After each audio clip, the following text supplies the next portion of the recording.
It was about 5 or 6 weeks ago that Victoria spoke to a group of 600 people at a Rotary Club, and she's going to be giving the same speech to us today. And I saw it, I think a week or so after it hit the web, it started going around, and so I quickly got on the phone and talked with her dad Zane and invited them here. And so we have a very special treat. So Victoria, come on up, do your thing. Go up.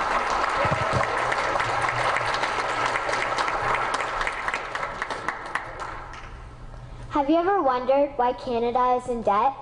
Have you ever wondered why the government forces Canadians to pay so many taxes?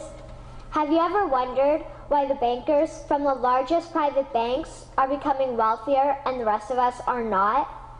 Have you ever wondered why the gross national debt is over $800 billion? Or why we are spending $160 million a day on the interest of the national debt? That's $60 billion a year. Have you ever wondered who receives the $60 billion? What I have discovered is the banks and the government have colluded to financially enslave the people of Canada. I will share with you 3 important points of reference, which will hopefully spark enough interest and concern for you to continue the research on your own and to engage your government to stop this criminal act against the people of Canada. First, we will briefly examine the Bank of Canada. Second, we will see how our banking system works today.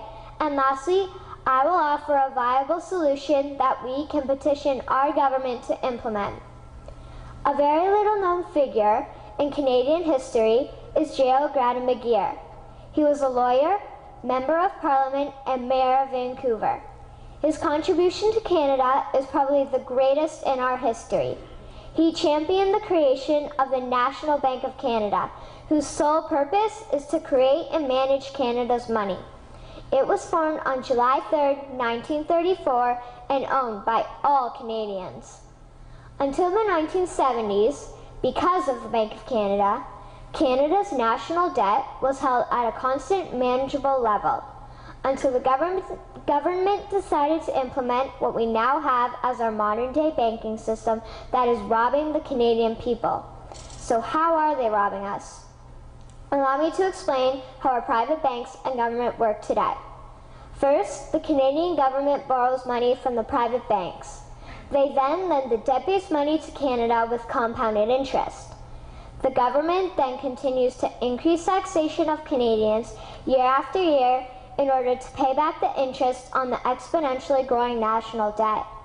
What results is inflation, less real money for Canadians to spend into our economy, and the real money being used to pad the pockets of the banks. Also, the government gave the banks the ability to loan out money that doesn't exist in the form of loans. When a bank gives you a mortgage, which literally means a death pledge, or a loan, they don't actually give you money.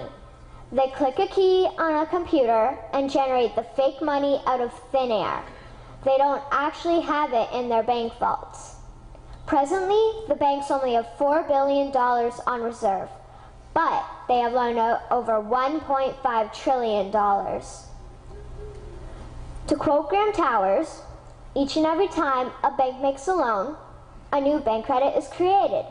New deposits, brand new money. Broadly speaking, all new money comes out of a bank in the form of loans. As loans are debt, then under the present system, all money is debt. What I find interesting is even Jesus, in Matthew 21, drove out the money changers in the temple because they were manipulating the currency to steal money from the people. The private banks are just like the money changers in Matthew 21.